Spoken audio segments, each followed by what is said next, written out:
Nay! Nay! Pwede pong makahingi ng ano ko, pera? Wala naman akong perang ibibigay sa iyo. Kumain ka na lang. Kahit po sana ano, kahit po sana 20 lang o 10. Na 10 ay wala. Ang ano ko lang po sana, pandagdag sa pamasahe. Walang kakastaan. Ay, ano wala? Wala. Talagang Diyos ko po. Malinis ito. Kalabaga. Mga anak mo po sila? Ha? Mga anak mo po? Siya.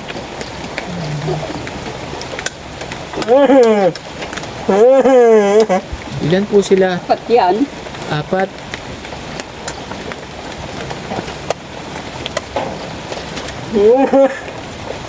Ano po yung ulam ninyo? Tawyo. Toyo. Kahit po sana ano lang, makahingi sana ako ng 10 piso. Mandagdag ko sa pamasahe. Walang ka kwarta-kwarta. Nangutang lang nga ng mauulam. Nasaan po yung isa? Naroon doon. Sa loob. Hindi naman yun nakakalakad. Pag-akay, nakakalakad.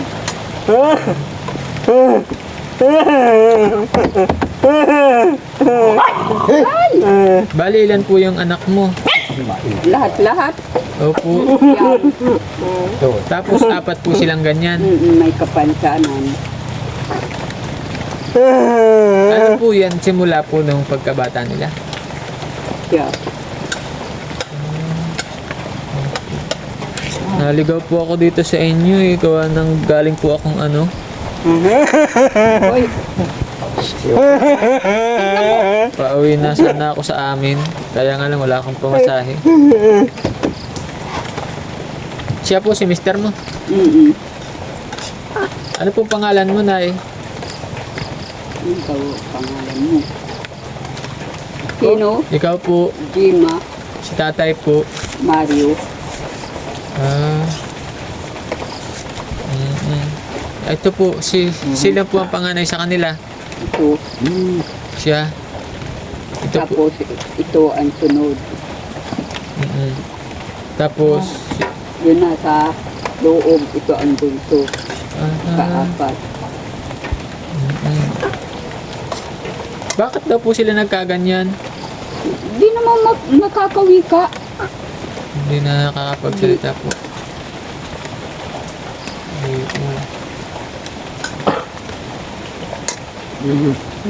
Nangihingi sila. Ako nga, nangihingi din. Oh. Nangihingi din ako. Nanghihingi nga daw yan kwarta. Eh wala tayong maibigay.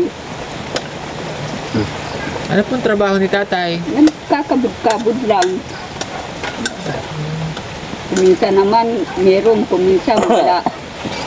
Opo, anak ko. Basta na po yung 5 ninyong anak.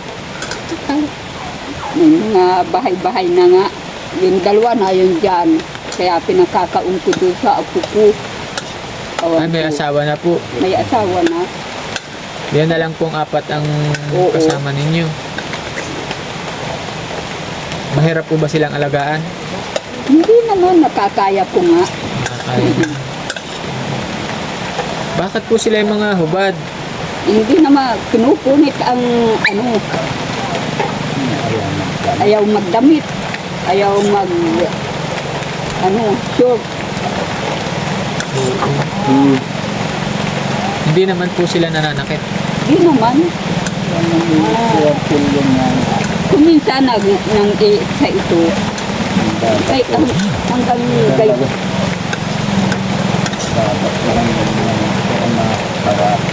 Mahawakan na ng mga ito o binato sa iyo. Natutuwaya. Oy! Masama yun. Nang ano ka. Hindi ka nabibigyan ng kinapay. Dugot. Dugot mo. Ilan taon na po itong bunso? Yung nagsisina ito. Ano? 15. So ay 22. 28.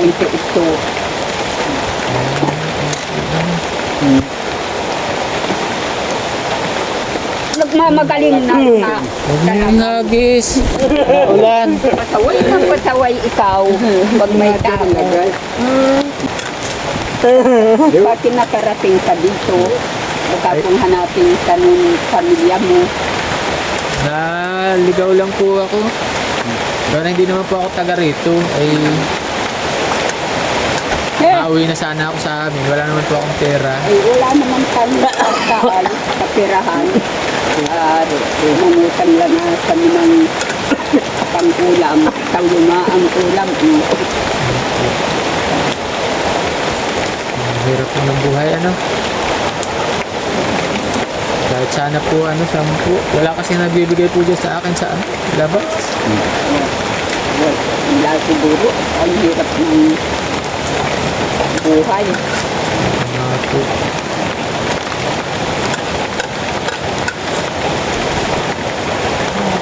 Buti po hindi sila mahirap pakainin, ano? Oo naman. Ay! Tingnan mo. Wala. Kawawa naman yung tuta. Ano po yan? Araw-araw mo sila sinusubuan. Siya, Hindi po sila, kada kain, hindi sila nakakapagpusa. pinangangalat. Pero siya po, Ayan ay ayos. Pagkain lang ang oo. kuminsan nga ay pag kami nawawala ng pagkain, mga nakakaawa na yaan nang hihingi. Alam mo naman baga kami mahal pa ang kilo ng bigas ngayon. Mga po, 55. No po. Akala ko po ako lang yung nakakaawa. Wala po akong pamasahe pa uwi ay. Wala. Nakakaawa po pala yung mga bata na yun. Ano ay ang hirap ng buhay. Ilang taon ka na po? 56. 56 po. Bata pa po. Ikaw si tatay po. Ano? 56. Yung mga anak niyo po nagbibigay naman sa inyo. Nabigay naman pag sobra-sobra din ang ay pagkama-tama lang. Wala din po. Nabigay. Kaya nga po. Kahit ano na lang po na, mahingi na lang ako ng tubig. Baka po may tubig kayo dyan. Makainom na lang po ako.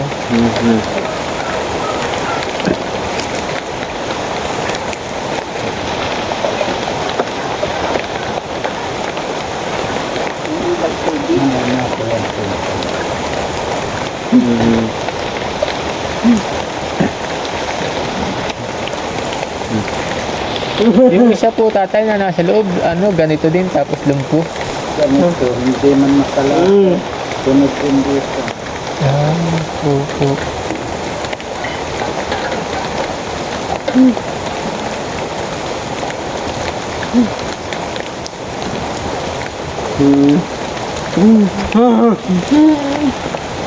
Ay, salamat po nanay. Tubig na lang po at Tsaka iba na lang po ako manghihingi ng pera.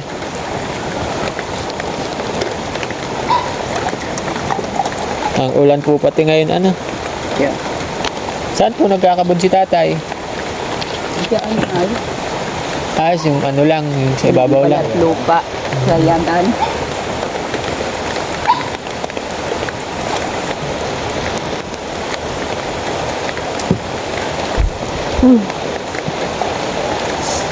Oh, wag mo, kaiba to mo. Oh.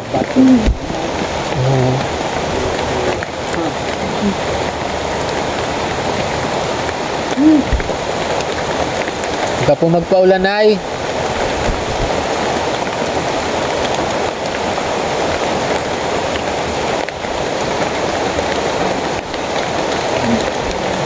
Wala po ba kayo nanay kahit lang, 10 piso? Wala. Wala. Maraming salamat nanay dito sa tubig po.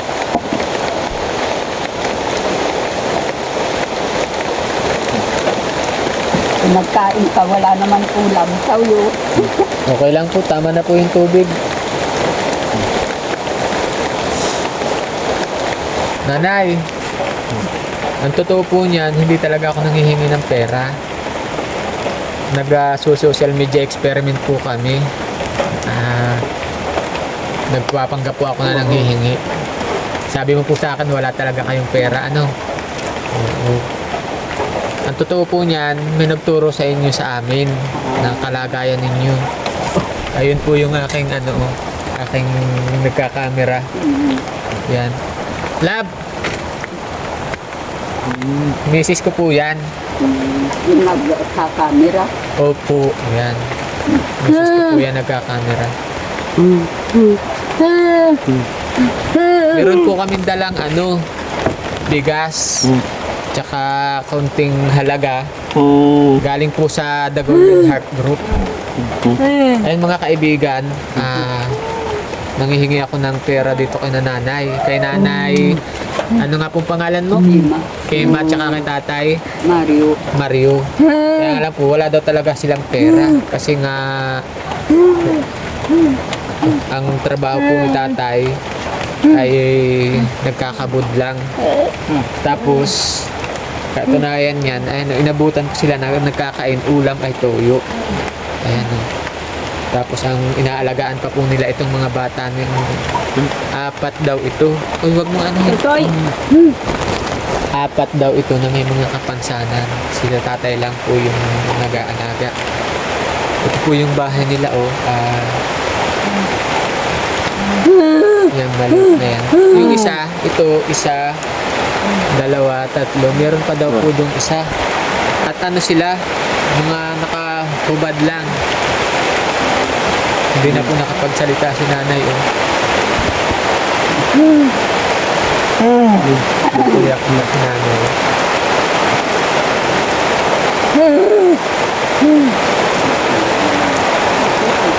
Sa pool po pagkasanggol nanay, inaalagaan nyo sila. Ganyan na. Ilan taon po yung agawat nila? 3 taon. Buti po nakakaya nyo na alagaan sila. Kaya, ayaw ko naman ibigay doon sa DWD. Ayaw ko. Gusto ko ay ako ang mag-alaga sa anak ko. Kukunin ko lang po yung bigas na dala namin. Ito po na yung dala naming bigas. Galing po ito sa The Golden Heart Group. Tapos, bigyan ko po ikaw ng pambili ng ulam. Para mabilhan mo po sila ng ulam. Ito po nanay. Nanay Emma po Gemma, Nanay Gemma. maraming salamat sa nagtulong. Mga anak ko, kapagsanan.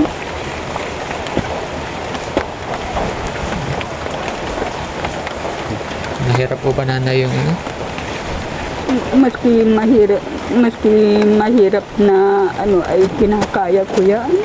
Maski nga araagsikan ng mga kapatid ay ginagalitan ko. Naaawa ako. Pag wala pating pagkain sila pag nanghihingi, naaawa din ako. Kumisa naman sa kabul. Alaswertehan din. Buti po nakakapagtrabaho pa si tatay. Yeah. Wala naman ako maaano sa anak ko at puro din, tama-tama din. Saktuhan lang din po Yeah. nakikita. Pag nakakasuro-sobra, nakakabigay-bigay sa amin. Pwede po ba namin makita yung isa doon sa loob ng Pwede. bahay? Oo, mayroon pa daw po kasi doon na isang anak si nanay, ganito din, tapos lumpo siya. Tapos pasok din po kami dito sa bahay mo. Ang daming niknik. Daw makikita yung bata dyan. Ayan.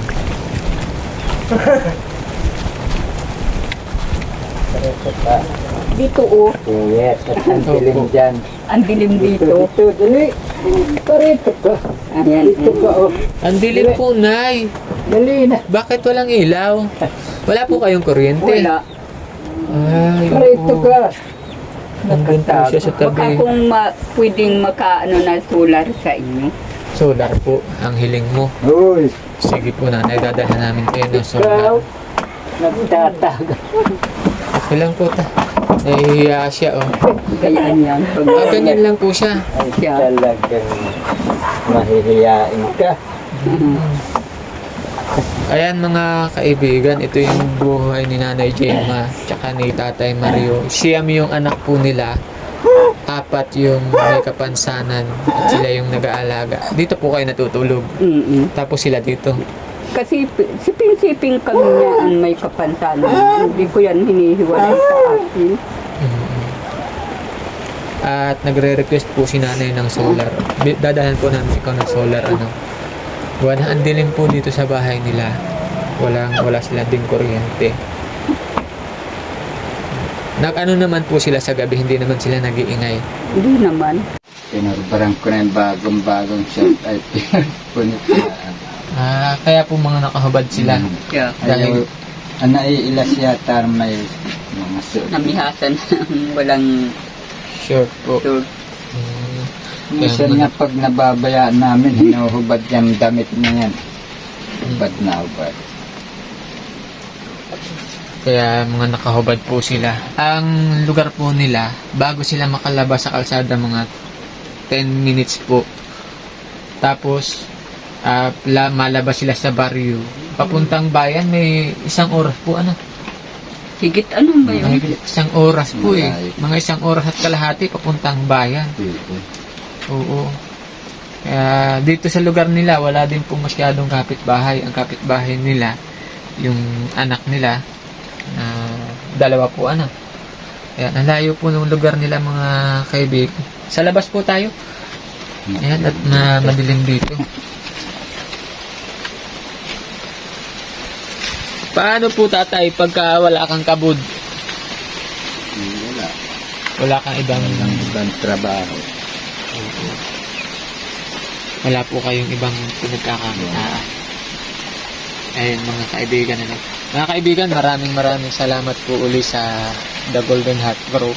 Sa lahat ng ating mga viewers, maraming salamat po. Sana po ay paki-share niyo itong kwento ng buhay ni Nanay Gemma at ni Tatay Mario.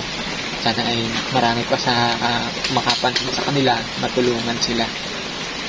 Talagang walang-wala po sila mga kaibigan.